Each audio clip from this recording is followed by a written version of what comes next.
काल में किया गया था। और उसमें से कई जो रैयत लोग थे, जिन लोगों की ज़मीन सीलिंग में गई थी, उन लोगों ने कोर्ट से जाकर अपने पक्ष में डिक्री ले ली। अब ऐसी स्थिति में 30-30, 40-40 साल बाद वो लोग उसको मैंने उस डिग्री के आधार पर उसको खाली कराना चाहते हैं। तो चूँकि कोर्ट का आदेश है कुछ केसेस में तो खाली करा सकते हैं, लेकिन जहाँ कोर्ट केसेस चल रहे हैं वहाँ पर कोर्ट का निर्देश है कि उसमें उस ज़मीन में किसी भी तरह की तब्दीली, जैसे घर बनाना, पोखर खुनाना नहीं होना चाहिए था रैयतों के द्वारा, या बेच खरीद नहीं कर सकते हैं। लेकिन ऐसी कार्रवाइयों की सूचना जनता के दरबार में पहुंचने पर हमें मिली। हमने वहां के जिला पदाधिकारी को, खास तौर से जो पश्चिमी चंपारण के जिला पदाधिकारी, हमने उनसे कहा है कि वो इन कार्रवाइयों पर रोक लगावें और रैयतों की को मतलब जो कोर्ट के आदेश है उसका पालन करते हुए स्टेटस को बनाने की का निर्देश और उससे सख्ती से लागू करने की हमने हिदायत दी है। और जो भी रैयत, मैं कह रहा हूँ कि कोर्ट के आदेश के बाद जो भी वास रहित भूमिहीन होंगे, सरकार प्रतिबद्ध है कि उनको रहने के लिए 3 से 5 डिसमिल जमीन उनको दिया जाए। आने वाले वर्षों में कोई भी वास रहित भूमिहीन नहीं रहेगा। अब जल जीवन हरियाली की वजह से, हरियाली जो मिशन है या फिर एनजीटी का जो एक कमिटमेंट है, उसके हिसाब से जहाँ भी जल स्रोतों के या जल जमाव के या नेचुरल वाटर जो लॉगिंग है, उस क्षेत्र को बचाने के लिए उस पर बसे हुए लोगों को पुनर्वासित पहले कराया जाएगा, उसके बाद उनको खाली कराया जाएगा। ऐसे डायरेक्शन सरकार ने दिए हैं। तो मैं समझता हूँ कि राजस्व विभाग, राजस्व एवं भूमि सुधार विभाग, विभिन्न केसेस बहुत आते थे। अब उनके केसेस मुख्यमंत्री माने जनता दरबार में मुख्यमंत्री कार्यक्रम में भी कम आने लगे। पहले 70% केसेज आते थे, अब पिछली दफ़ा मैं गया था तो लगभग 40 से 50% केस आए। तो मैं समझता हूं कि हमने पिछले दिनों जो कुछ कार्रवाइयां की है विभाग ने, उसका असर दिखा और हमारे प्रतिबद्ध पदाधिकारियों ने अपनी कार्रवाई शुरू कर दी, अपने काम को तेज़ी से बढ़ाना शुरू कर दिया है। बहुत तेज़ी से दाखिल खारिज, और जहाँ पर यदि नहीं हो रहा है वहाँ पर हमारी नज़र है। प्रति माह उनकी मॉनिटरिंग हो रही है, हर क्षण हर पल उनके कार्यों की समीक्षा ऑनलाइन हो रही है। इसलिए मैं विश्वास रखता हूँ कि आने वाले दिनों में राजस्व एवं भूमि सुधार विभाग के कार्य तेज़ी से बढ़ेंगे, और इसमें पदाधिकारियों के साथ साथ जनता से भी हमारी अपील है कि वो इसमें सहयोग करें। जो भी लोग हैं वो समय पर अपने ज़मीन जायदाद का बंटवारा करा लें, और बंटवारा पंचायती से करा लें या फिर कोर्ट से करा लें या फिर रजिस्ट्री ऑफिस में 100 रुपये के स्टाम्प पेपर पर बंटवारा नामा तैयार करा लें, ताकि आने वाले दिनों में बहुत तेज़ी के साथ दाखिल खारिज का काम बाधित न हो, और जो भूमि अर्जन किया जा रहा है पब्लिक वर्क के लिए, एनएच के लिए या फिर किसी अन्य सरकारी कार्यों के लिए, उस भूमि अर्जन के बाद जो मुआवजा दिया जाता है, बंटवारा नहीं होने के कारण बहुत कठिनाई का सामना सरकार को भी झेलना पड़ता है और जो रैयत है उनको भी झेलना पड़ता है। इसलिए हमारी अपील है कि जल्द से जल्द समय पर बंटवारा करा लें, ताकि ये कॉम्प्लिकेशन समाप्त हो। सर, और आपकी भी नज़र है, तीसरी नज़र सरकारी जगह हमारी एक एक चीज़ पर नज़र है, राजस्व से संबंधित सारी चीज़ों पर हमारी नज़र है। इसलिए मैं बीच बीच में सर जनता से भी हमारी अपील आती रहती है, और आने वाले दिनों में हम इन सारे व्यवस्था को ऑटोमेट करना चाहते हैं। बहुत बड़ा लंबा लाइन और बहुत मतलब पेंडेंसी विभाग में बहुत जगहों पर है।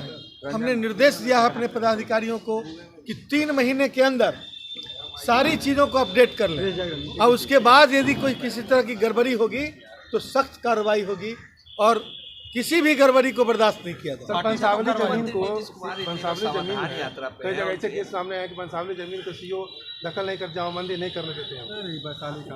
क्या क्या पंसावली जमीन में मैं वही बता रहा हूँ कि बंटवारा जब कर लेंगे तो इन सारी समस्याओं का समाधान हो जाएगा, क्लियर टाइटल रहेगा। और अभी सर्वे चल रहा है, एक अभी सर्वे चल रहा है और ये सर्वे उसी के लिए 10,000 कर्मियों की बहाली होगी। ठीक। तो ये पूरे बिहार में सर्वे जब चलेगा तो जिसकी भी विवादित भूमि है उन सब लोगों को मौका मिलेगा अपनी बातों को रखने का, और अंतिम परिसीमन हर व्यक्ति के रैयत को अपने ज़मीन का हक परिसीमन के साथ दिया जाएगा। लेकिन इस कार्य में उन लोगों की भी मदद की ज़रूरत है। बंटवारा समय पर करा लें ताकि नक्शा में उनका नाम चढ़ जाए, ताकि रजिस्टर 2 से लेकर हर जगह उनका अपना नाम चढ़ जाने से विवाद कम होगा। और बिहार में ज़मीन की वजह से जो विवाद और कुछ घटनाएं घट रही हैं उसमें तेज़ी से कमी आएगी। हमें खुशी है कि उसमें कमी आने लगी है और यह सरकार की उपलब्धि है। सुशील मोदी जी को यात्रा अच्छा नहीं लग रहा है। सुशील मोदी जी कह रहे हैं कि सुशील मोदी जी और उनकी पार्टी को देश में इधर देखते हो अमन अच्छा नहीं लग रहा है।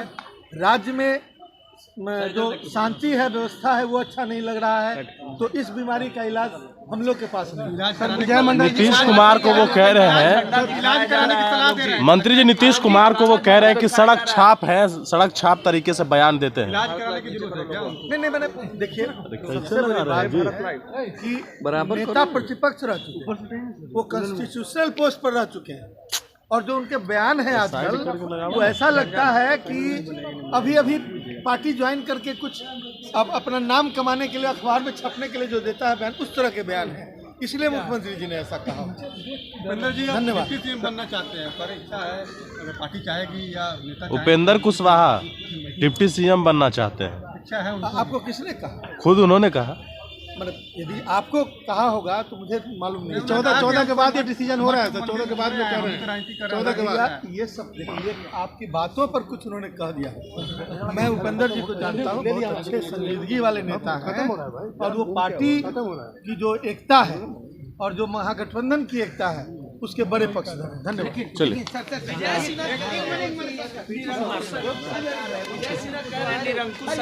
विजय मंडल यादव गए छपरा सिवान, वहाँ पीड़ितों से नहीं मुलाकात किए। नेता प्रतिपक्ष है विजय सिन्हा, उन्होंने कहा सिवान कहाँ गए थे? छपरा गए थे, बोले कि वहाँ पीड़ितों से नहीं मुलाकात। सारण में जो जहरीली शराब से मौत हुई थी उनके परिवारों से नहीं मिले मुख्यमंत्री। वो एक कार्यक्रम, सरकारी कार्यक्रम था जो शेड्यूल था मुख्यमंत्री जी का, उप मुख्यमंत्री जी का, उसके साथ मतलब कार्यक्रम से निकल के और कार्यक्रम का हिस्सा नहीं था तो जाना संभव नहीं रहा। विजय मंडल और नहीं अहंकार। अब देखिए, अब इसका ये जो नॉमेनक्लेचर है, कभी उनके ऊपर भी लोग बताया करते थे, जिन्होंने लोग कहते थे कि बहुत मैच्योर, मतलब स्पीकर तो बहुत मैच्योर होता है ना, उस पद पर रहे हो। अब सब लोग को मालूम होगा कि लोग क्या समझते थे उनको, इसलिए ज़्यादा बोलने की जरूरत है।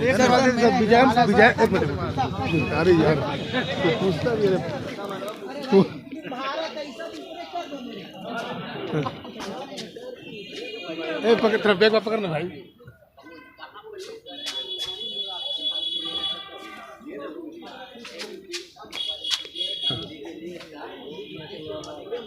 हो गया, हम कर लिए। लेना है, और मुझे भी अच्छा लगता है कि लोग कहते हैं कि आप मुझे जानकारी नहीं है इन बातों की, और ये चीज़ें जो होती हैं ये पार्टी के नेतृत्व को फैसला करना होता है, तो इसमें हमसे क्या बयान लेना चाहते हैं? लेकिन क्या 2 डिप्टी सीएम रहेंगे बिहार में? इस तरीके का